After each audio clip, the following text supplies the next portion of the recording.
So let's pretend your parents are not listening to this episode of Clockmasters. Yeah. So Yeah. what would you say say what you did that your parents still don't know about? Do I really want to say this? Nah, I'm kidding. So, there's nothing that comes at the top of my mind right away, but I'm pretty sure there were a lot of things I did that my parents didn't know about, and perhaps still don't know about. But there's nothing that comes to my mind right away. But I can say very safely that I never did anything that was harmful to my family or to my friends or to society or even myself for that matter. Like I never did anything that harmful. But you'll be interested to know, like, there's Rubik's Cube story, you know, running a business and having a YouTube channel. They didn't know about it back then. So it was kind of like all my cubes were kind of hidden in a cupboard. And like, it was just because at that time I wasn't sure if my parents were comfortable with with me doing something like this, especially when it's 10th grade and it's a crucial year of your life because you have board exams and that decides your future. I didn't know whether they would be comfortable seeing their kid do something like this. Obviously, I had my own restrictions, as in, I'm not going to let this tamper with my studies because, you know,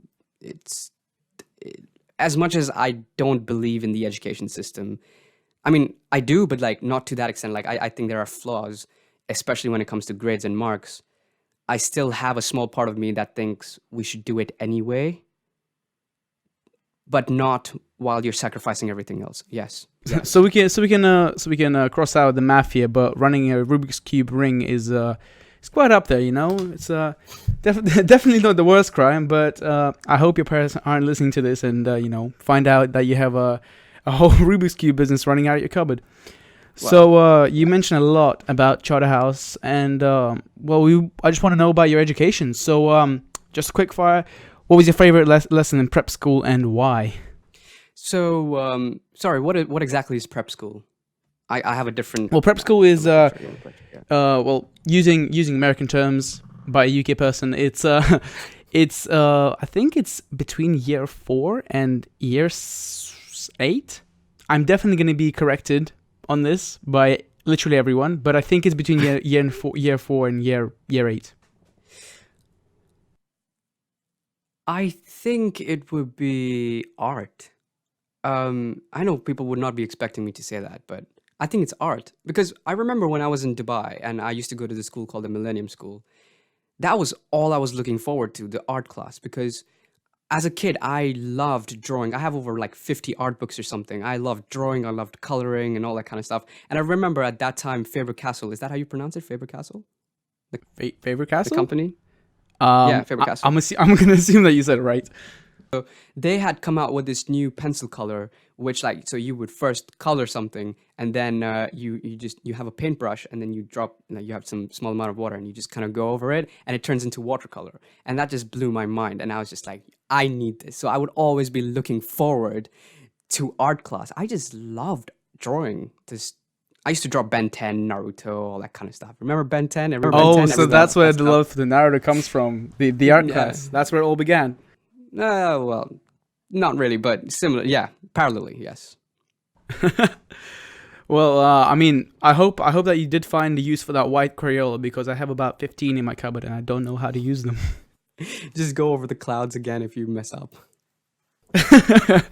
Well, I mean, white Crayolas are one thing, but is there anything that you love to do after school? Because for me, you know, in Russia, it was always the slightly melted ice cream was always the favorite. But you know, anything that you love to do after school or eat or anything. I think it depends on what age I was, but I always remember I never liked studying.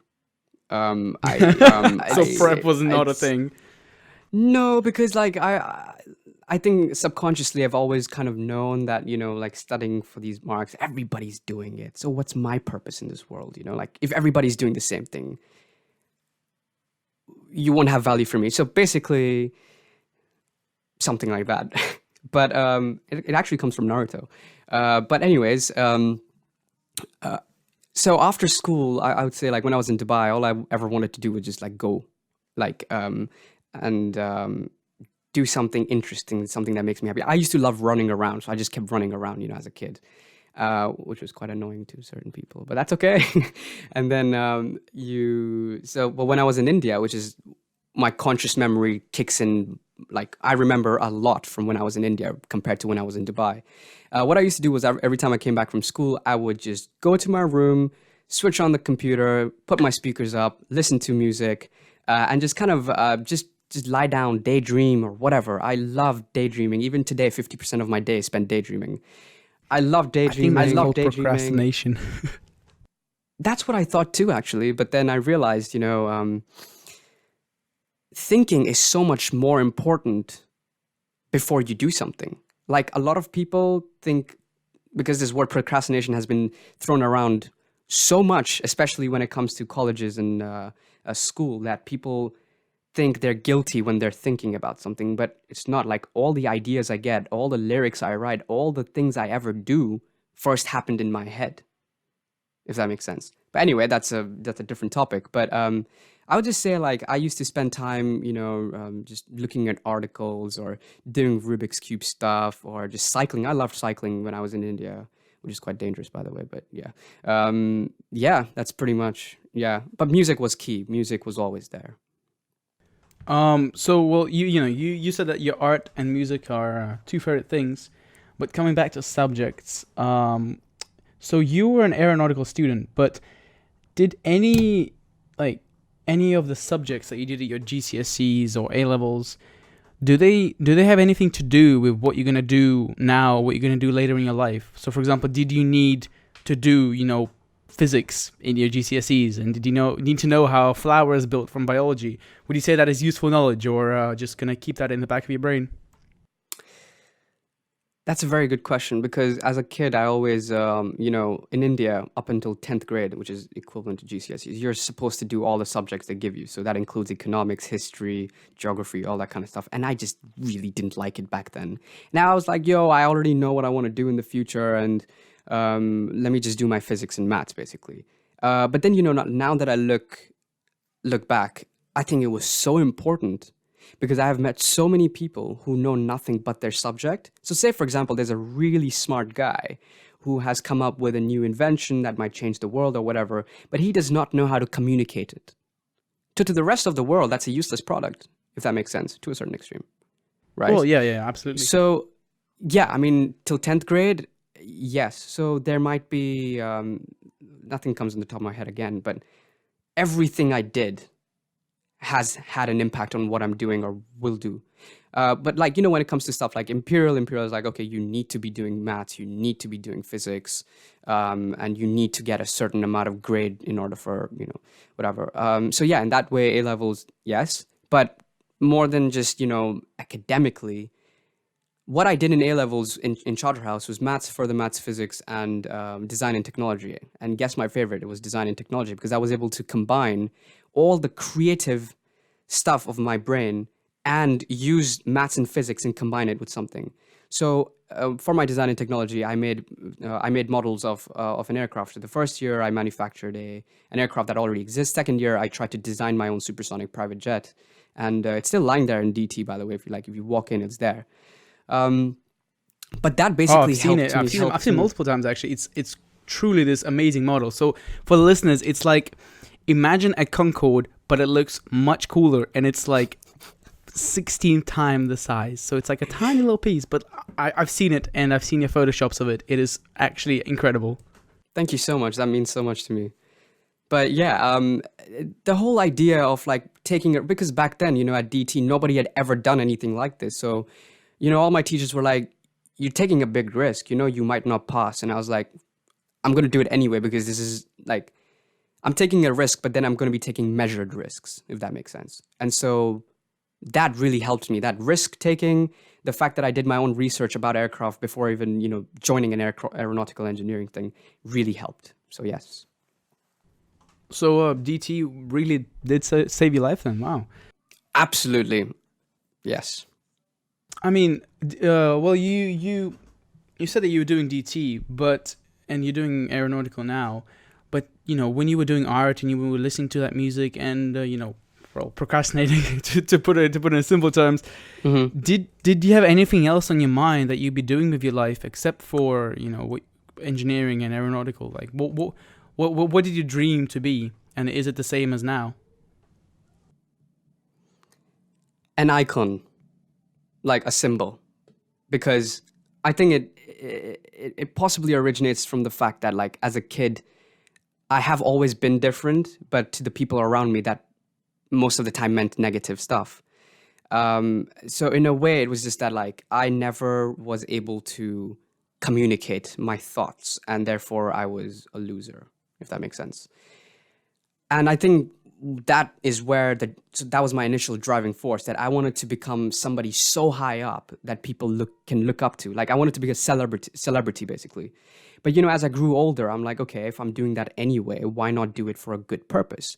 And now, I have some great friends. I have great people who support me, and I'm really, really grateful for these people.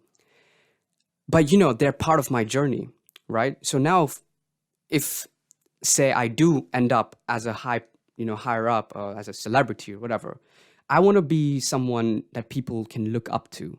I want to be someone that, people look at and say, well, if he did it, so can I. I don't want to be this person that becomes successful, but people have no idea how. Because as kids, at least for me, when I looked up to people like Eminem or, celebrities, basically, it always felt like they were born great. But that's not always the case, You never look at the struggle they went through. You never looked at the things they did. So and between an average person in this world and this celebrity as a social status, there's no bridge, as in people don't know what happens. And therefore my Instagram profile is very public, as in I don't know whether I'm going to end up there or not. But if I do, I want people to know how I did it, because I don't want people to feel like, it's fate or destiny or whatever. I want people to know that they have control. They can do certain things to end up where they want to be. And this is something I've been wanting to do for ages. But, finally from the past 2 years. So I've been writing music, I do some raps and stuff, and this is mostly all I talk about. Reaching out to people, creating an impact, etc. So music and social media would be your number two. And is your dream sort of career that you'd say? So it's still a bit wishy-washy at the moment. However, I do know one thing for sure. Like, I love aircraft, I love design and engineering, but at the same time, I also love reaching out to people. I love communicating. I love hearing people's stories and sharing my own experiences and stuff. Now, in a way, if I'm able to combine the two, wouldn't that be amazing? So obviously, I don't know what that is yet, but it's still on the way. For example, I'm still a student at aeronautic. I'm still doing a lot of engineering and design-based stuff, but at the same time, I'm attending a podcast like this. I'm making music. I'm reaching out to people. I'm giving talks. So in a way, you could say this is more of the business side of things, that I'm not under, any sort of career, but this is what I want to do, basically. Yeah. So social media is it's quite a dream career for most teenagers, being able to reach out to people you like and people who can relate to you, and sharing your passions with them. Yeah. But let's get into your professional life. And as you told, that you don't have a business right now, well, except for the Rubiks Cube ring, but that's off the record. And how would you describe your future journey in business in less than 10 words? That's something definitely you need to think about. So